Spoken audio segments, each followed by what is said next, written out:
నమస్కారం.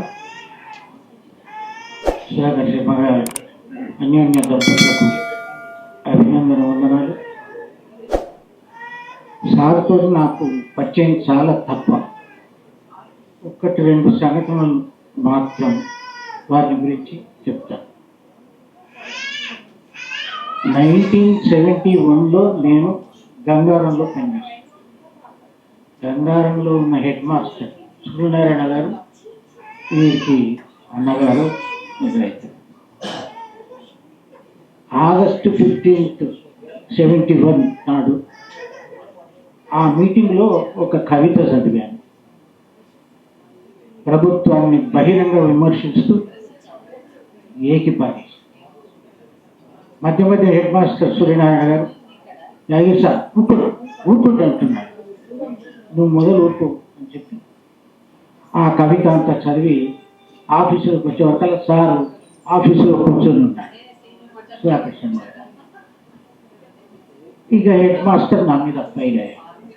ప్రభుత్వంలో పనిచేస్తూ ప్రభుత్వ ఉద్యోగిగా ఉండి నువ్వు ప్రభుత్వాన్ని విమర్శిస్తావా అని చెప్పి అంటే నేను అన్నాను, సార్ మీరు నాతో మాట్లాడాల్సినది లేదు.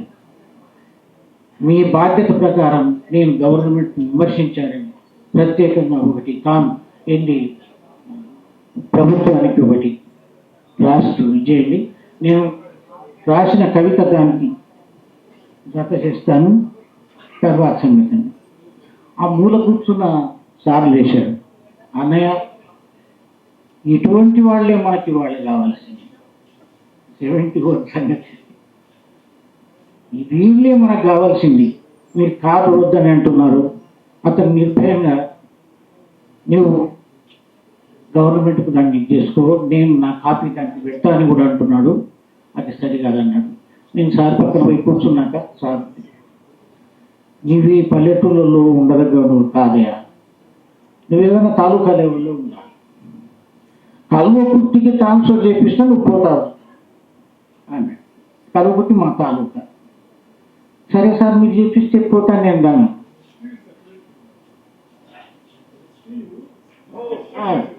ఎస్టీ డిస్ట్రిక్ట్ సెక్రటరీ ఆయన కాదు, అది ఒక్కటే సంఘం. అప్పుడు ఇంకో వేరే సంఘాలు రాలే, యూటీఎఫ్ అవన్నీ పుట్టలే.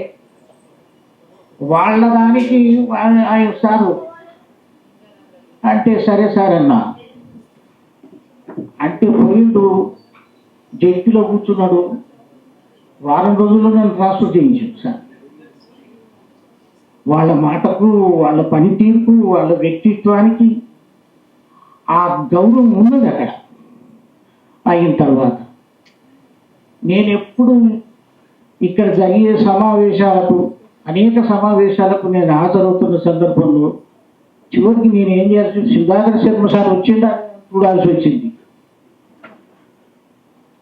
ఎప్పుడు సార్ తప్పకుండా మీటింగులో ఆ స్లీవ్ బ్యాగ్ వేసుకొని కూర్చునేవాడు. ఏమగా అవగాహన అబ్బాయినకంటే తర్వాత తెలిసింది రవి గారి వాళ్ళ చరిత్ర. అంతర్లీనం అంటే ఇది అర్థం.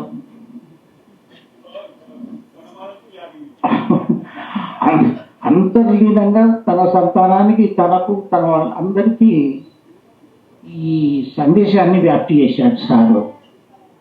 అది అసాధ్యమైన విషయం. ఒక పంచగట్టుకొని లాల్చి చేసుకొని, లాల్చి కూడా కాదు, కమ్మి చేసుకుని సాదా సీదా కనిపించేస్తారు. ఎప్పుడు నవ్వుతూ మాట్లాడేవాడు. అసాధ్యమైన విషయం అది. తర్వాత తెలిసింది వాళ్ళ అనురాధతో, రవితో, వీళ్ళందరితో పరిచయం తర్వాత సారు యొక్క ఉన్నతమైన వ్యక్తిత్వం నా కళ్ళ ముందు కలగా. అప్పటి నుంచి నేను ఆయనకు అభిమానిగా మారిపోయాను. ఎప్పుడు మీటింగ్లో వస్తే చూసి ఈ పక్క వచ్చిందా తెలుస్తా, కానీ తప్పకుండా వచ్చేవాడు సార్. ఇట్లా తన జీవితం అంతా సమాజ శ్రేయస్సుకు అంకితం చేసి ఒక కమ్యూనిటీ మీద ఉన్న ఒక వ్యక్తి ఇట్లా కదలాడిండు మన జిల్లాలో, మన రాష్ట్రంలో. చాలా హర్షించదగ్గ విషయం. ఈ సందర్భంగా పాలమూరు అధ్యయన వేదిక వారికి నా అభినందనలు, ప్రత్యేక అభినందనలు తెలుపుతూ సార్